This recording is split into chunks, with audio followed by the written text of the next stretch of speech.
love to inspire people. Yeah. No, that's a whole fact. That's a whole fact with you. Not real talk. All right.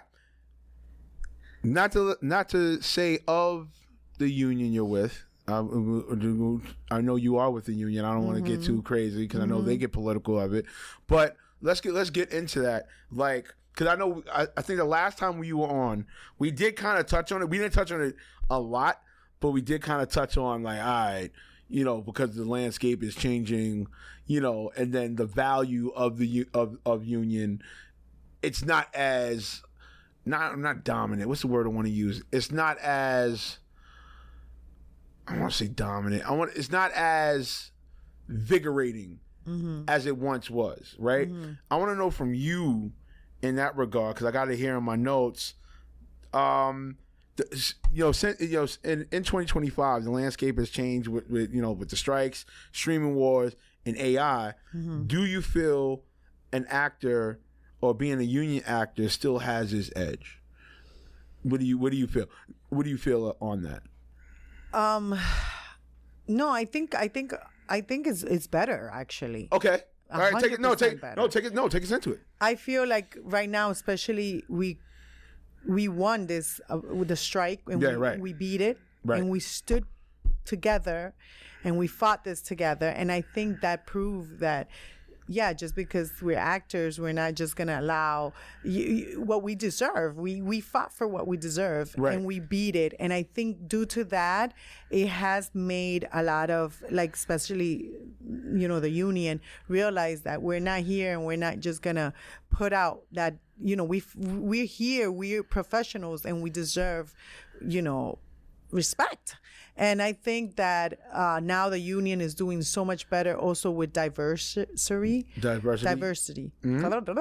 That's all good. That's all good. That's all good. It's all good. I'm forgetting my Spanish and I don't speak English. Oh my goodness. And this is the lady that wrote the book. No, but yeah, I'm kidding. Again, these are my nerves, honey. It's my nerves. I get shy. I'm shy. It's all good. But yeah, no, I think that the edge now comes from being like informed. I think it's more it's more adaptable to us now as actors, and it gives us a lot of I feel like it opened more doors for us. I think it's better than how it was before. Before, I believe it was a little more, and I don't want to say the R word. Right.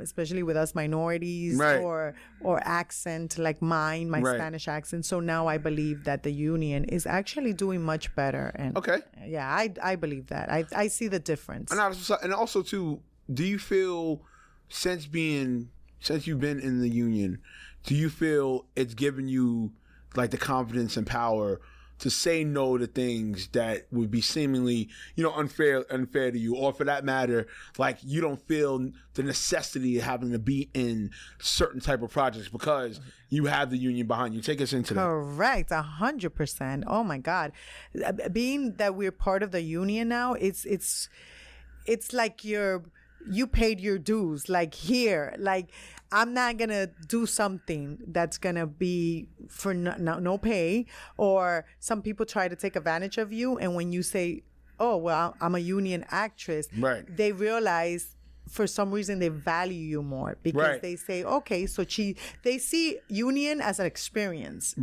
And it comes hand in hand. So, she's an experienced actress.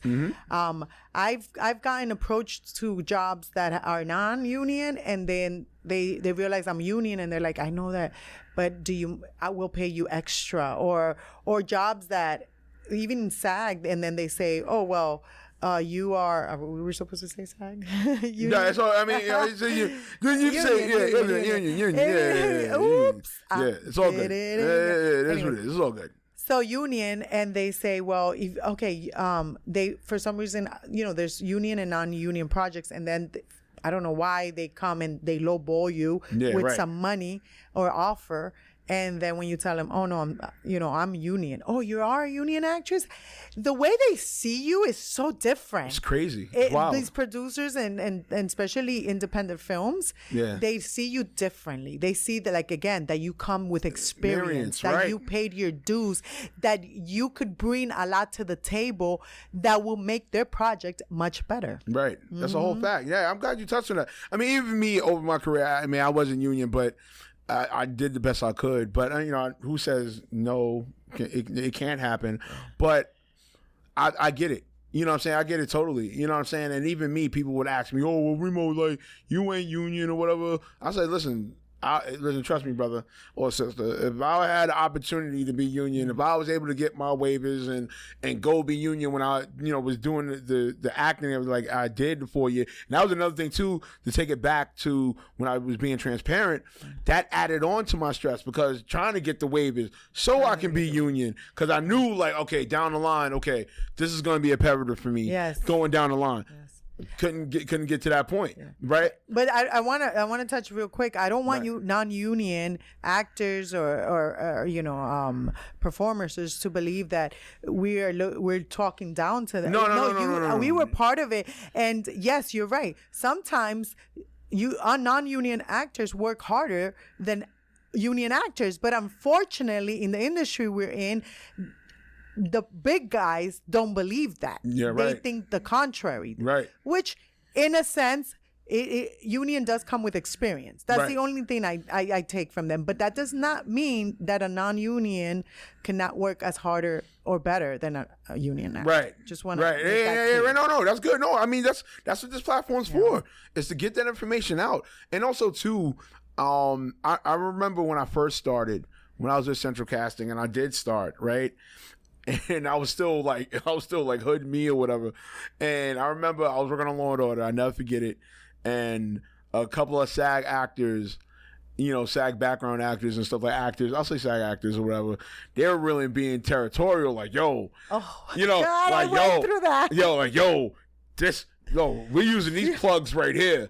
We only use these plugs. Yes. Go use the non-union plugs or whatever. So me being me, I'm, uptown Harlem, what I'm did stocky. You do?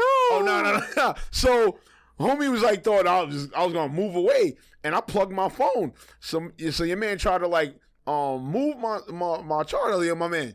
And I was like, don't move my charger. I'm not playing with you. I was like, listen, after set, we can get it rocking. Like, you know what I'm saying? Yeah. And mind you, he's older than me. At that time, I was like, what, 26, 27?